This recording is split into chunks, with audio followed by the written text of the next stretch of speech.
Hollywood हंगामा explainer पेश करता है 1999 में आई मूवी द ग्रीन माइल की एक्सप्लेनेशन।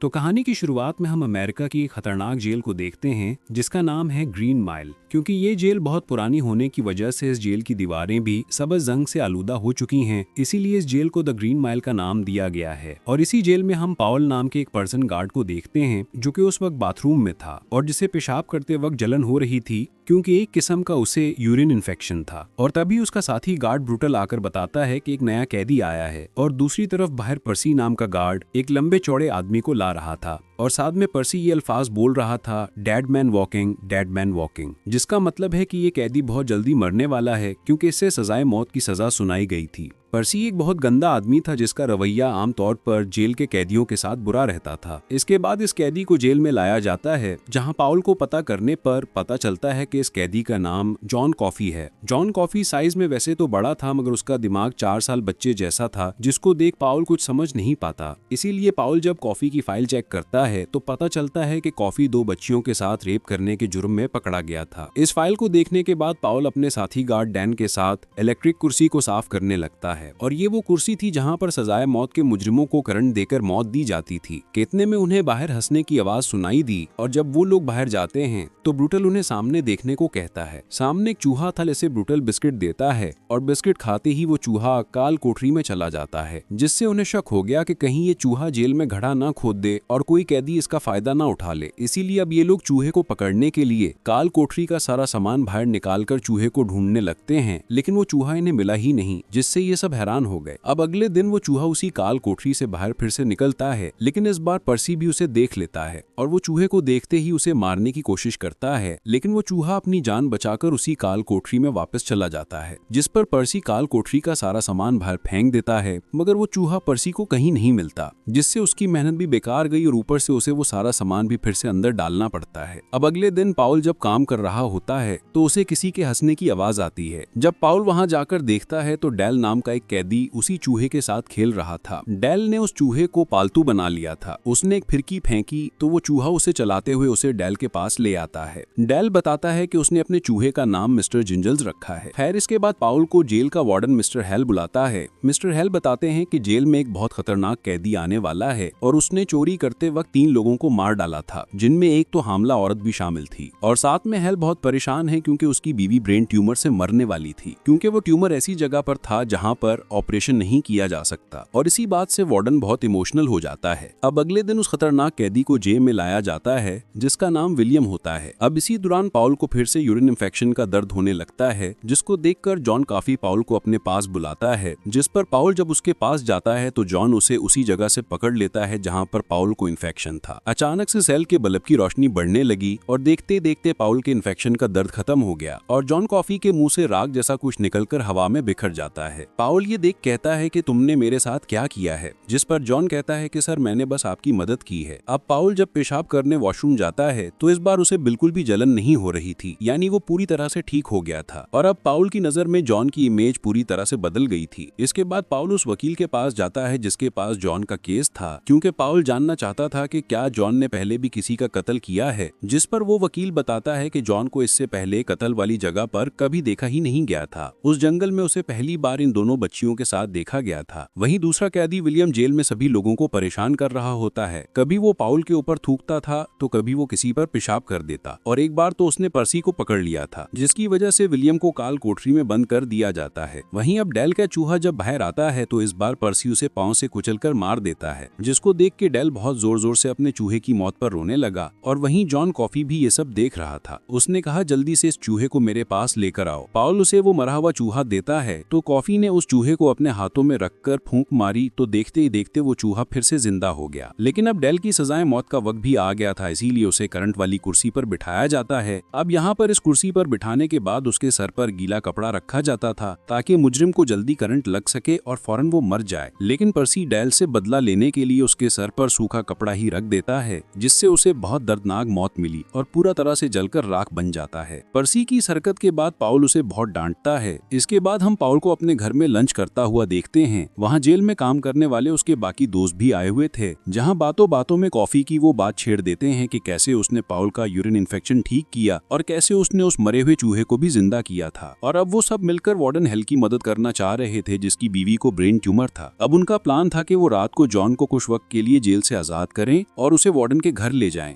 और फिर वो ऐसा ही करते हैं। वो जॉन को वार्डन के घर ले जाते हैं, जहां वार्डन की बीवी बीमारी से तड़प रही थी। अब जॉन उसके पास जाता है और उसके मुंह से उसकी बीमारी अपने अंदर ले लेता है और फिर वही चमत्कार हुआ, वार्डन की बीवी बिल्कुल ठीक हो जाती है। इसके बाद वो जॉन को वापस जेल में बंद कर देते हैं और तभी वहाँ पर्सी भी आ जाता है। तो जॉन अपने मुंह से वही राख पर्सी भी अंदर डाल देता है, जिसके बाद पर्सी को कुछ होता है और वो अपनी गन से विलियम को गोली मार देता है, जिस पर जॉन ने बताया वो दोनों बुरे आदमी थे। अब जॉन पाउल को विजन दिखाता है कि जिन दो बच्चियों के कत्ल का इल्जाम उस पर लगा है, दरअसल उनका खून विलियम ने ही किया था, इसीलिए जॉन ने पर्सी के जरिए विलियम को मार दिया है। अब कुछ दिनों के बाद कॉफी की भी सजाए मौत का वक्त आ जाता है, जिस पर पाउल बहुत दुखी हो जाता है और वो जॉन से कहता है कि तुम एक बेगुनाह हो, इसलिए मैं तुम्हें इस जेल से बाहर कहीं दूर भेज सकता हूँ। लेकिन जॉन इससे मना कर देता है और कहता है कि वो यही चाहता है कि उसे मौत मिले, क्योंकि वो अपनी इन चमत्कार ताकतों से रोजाना दुनिया में लोगों को मरते हुए देख रहा है। लेकिन अब वो ये सब देख देख कर थक गया है। और इसके बाद जॉन को करंट वाली कुर्सी पर बिठाया जाता है और फिर आखिरकार जॉन कॉफी को भी सजाए मौत दे दी जाती है, जिसे देखकर पाउल समेत सभी गार्ड रोने लगते हैं। और इसके बाद हम बूढ़े पाउल को देखते हैं, जो ये कहानी अपने एक दोस्त को सुना रहा होता है। पाउल उसे बताता है कि उसके और उसके साथियों की ये आखिरी सजाए मौत थी और उस वक्त उसकी उम्र 44 साल की थी और आज वो 108 साल का हो चुका है। इसके बाद पाउल उसे एक जगह लेकर जाता है, जहाँ पर हम उसी चूहे मिस्टर जिंजल्स को देखते हैं, जो पाउल की तरह उम्र के साथ बूढ़ा हो रहा था। पाउल बताता है कि जॉन ने मरने से पहले अपनी कुछ ताकतें उसे भी दे दी थीं, जिसकी वजह से अब वो और चूहा एक लंबी जिंदगी जी रहे हैं और न जाने कब तक वो और जिएंगे। और इसके बाद उसके कुछ वक्त के बाद उसकी दोस्त की भी मौत हो जाती है, मगर पाउल आज भी जिंदा है और वो इन सभी लोगों को याद कर रहा होता है जो कभी उसके साथ थे, जिसमें उसकी बीवी भी शामिल थी। और इसी के साथ ये कहानी यहीं पर खत्म हो जाती है।